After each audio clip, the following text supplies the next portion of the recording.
你好啊，姚醫生，好耐冇見。今日咧好高興邀請到你上嚟同我哋分享 HPV，又稱人類乳頭瘤病毒同青年癌病嘅關係。我喺工作嘅時候咧，成日都會見到好多癌症病患喎。而當中我發現到個現象咧，就係年輕人患上脷癌同埋頭頸癌嘅比率都好高。點解會咁嘅咧？其實咧，而家發現咧喺40歲以下有頭頸癌嘅病人咧，係多達6%嘅。咁呢個係2020年嘅數據啦。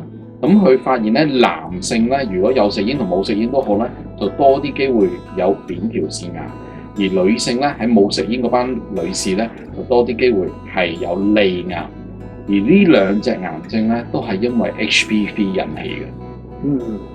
咁既然因 HPV 所引致嘅癌症有年輕化嘅趨勢，而且仲有上升嘅現象啦，姚醫生可唔可以為我哋簡單講解一下咧？除咗頭先所講嘅脷癌同埋頭頸癌之外，仲會有邊幾種 HPV 相關帶嚟嘅癌症咧？其實全世界咧 HPV 引起嘅癌症咧多達5%嘅，而裏邊咧例如女性嘅子宮頸癌啦、肛門癌啦、陰莖癌同埋女性嘅陰道癌同埋外陰癌咧，都可以因為 HPV 而引起嘅。咁聽我咁講咧，男女其實都有相等嘅機會患上呢類型嘅癌症。唔怪之得近年咧 HPV 嘅宣傳咧都唔再定只係女性明星偶像。姚醫生啊，其實好多人咧都會將 HPV 同 HIV 混淆咗。其實 HPV 係咩嚟嘅咧？其實 HPV 同 HIV 咧都係病毒嚟嘅，而佢哋都係性病嘅一種。佢哋咧會潛伏喺身體裏面咧一段好長嘅時間。有 HIV 咧就有多啲機會有 HPV， 而有 HPV 咧亦都會多啲機會有 HIV 嘅。而 HIV 嘅潛伏期咧大概3至4個禮拜到，而 HPV 咧就8至12個禮拜。HIV 當佢發病嘅時候咧，係會令到自己嘅自身免疫系統咧減低，佢會黐住一個白血球裡面嘅 CD4啦，令到個免疫系統減低。而 HPV 咧就唔會啦，佢主要係喺個皮膚上邊啦，或者喺個器官上邊咧一路發展。如果我哋身體清唔到佢呢啲病毒咧，就會發現一個毒瘤出嚟，所謂嘅雞眼啦嚇。如果佢繼續落去發展嘅5至10年之後，就有機會變成癌症㗎啦。好多謝你詳細嘅解釋啊！咁我想問下咧，唔同類型嘅 HPV 病毒嘅感染途徑同埋潛伏期會唔會有唔同咧？其實呢個世界上面咧有成200幾種嘅 HPV 嘅，但係佢哋嘅傳染嘅方法咧都係一樣，就係經一個非插入性嘅性交，就好似 body contact 接觸咧，已經可以有機會咧傳染到 HPV 啦。而美國疾控中心咧仲講話，其實呢個世界上面每一個人都其實有機會喺一生之中感染到 HPV 嘅。咁90%嘅病人有 HPV 咧都係冇病徵嘅，而好多時咧喺2年裏邊咧，佢哋自己咧都會自己好返嘅。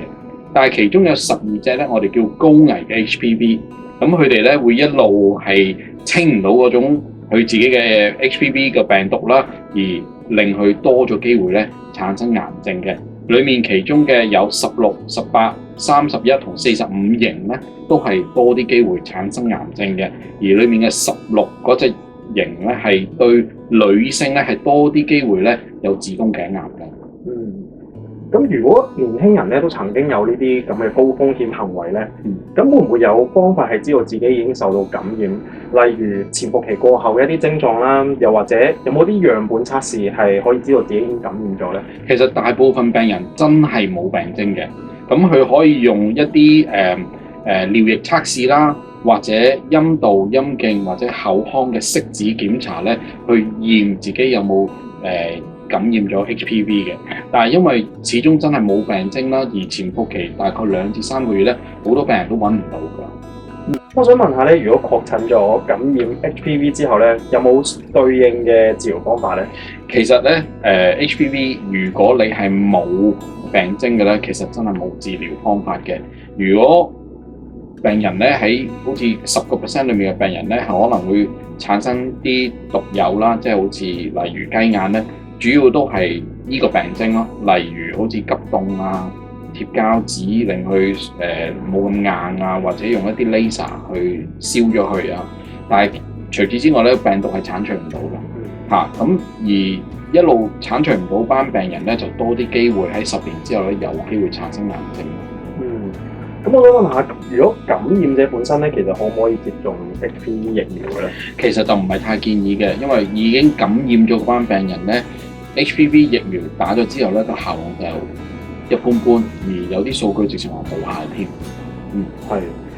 好，咁頭先咧，姚醫生都有提過啦，男性同女性咧都分別會有機會患上 HPV 相關嘅癌症。我想問下咧，香港嘅年輕男女咧，分別最主要係患上邊一類型嘅癌症？而且當中嘅存活率咧又係幾高咧？咁我哋睇翻2018年至2022年嘅數據啦。咁喺女性咧，10萬個人裏邊咧，有9個女士咧係會有子宮頸癌啦，係佢哋通常都係20至44歲啦，而全部都係 HPV 引起嘅。而男性咧就10萬個人裏邊咧有8個咧就有頭頸癌啦，亦都係年青人啦。咁佢哋比起10年前嘅數據咧，已經多咗15%。咁佢呢班病人咧，如果好似子宮頸癌嗰班病人咧，佢哋前景咧其實唔錯嘅。喺唔同期數裏面咧，中和咗中間個數中位數值咧，大概咧喺子宮頸癌咧係醫好嘅機會大概7成啦，而頭頸癌咧大概8成。但係如果係因為 HPV 引起嘅病毒而引起嘅癌症嗰班病人咧，其實前景仲好啲添。其實而家開始已經有研究咧，睇下呢班病人嘅治療方案係咪同冇 HPV 引起癌症嗰班病人要有少少唔同。而家仲做緊研究。嗱，咁作為放射技師啦，我知道腫瘤科醫生咧嘅工作同我哋息息相關嘅。咁就住診斷、癌症分期、治療、評估治療效果，同埋後期監測復發上面咧，都會需要到我哋。咁萬一年輕人士咧，從 HPV 感染演化到相關嘅癌症，佢哋會接受邊啲嘅診斷同埋治療咧？其實同普通癌症病人一樣，當我哋懷疑有癌症嘅時候，第一樣嘢我哋要進行抽針啦。知道咗癌症之後咧，我哋就會進行一啲造影檢查，睇下期數，跟住就可以根據期數對症下藥，考慮可能手術啦、化療或者化電療咯。